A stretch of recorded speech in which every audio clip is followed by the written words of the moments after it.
In today's video, I'm going to teach you how to request access to a Shopify store. This is really useful if you're a freelancer, an agency, or a developer who needs to work inside a client's store without using their personal login details. I'll walk you through the process from your Shopify Partner dashboard, and by the end, you'll know exactly what to click, what to type, and what the store owner will see on their side. First, sign into your Shopify Partner account and open your Partner dashboard. Once you're in, look for the section called Stores. This is where all the stores you manage or collaborate on are listed, and it's also where you'll start any new access requests. Inside the Stores area, find and click the button that says Add Store. From the options that appear, choose Request Access to Store. This tells Shopify that you're not creating a new store, but instead asking to collaborate on an existing one owned by your client. Next, you'll be asked for the URL of the Shopify store you want to access. This is usually the store's myshopify.com address.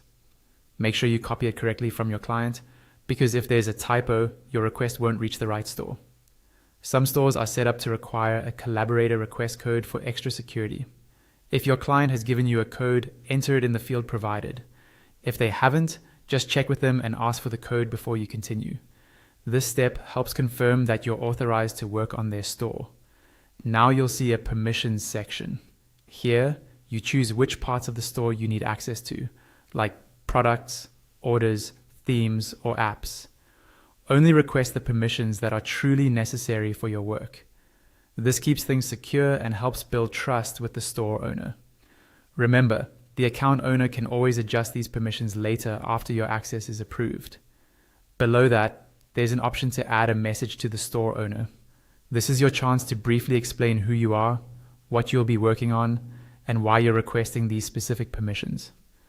A clear message can speed up their decision and reduce back and forth emails. When everything looks correct, click Request Access to Store. Once you submit, the store owner will receive an email about your request, as well as a notification inside their Shopify home. From there, they can review your permissions and either approve or decline your access. And that's it. Follow these steps each time you need Collaborator access, and you'll have a secure, professional way to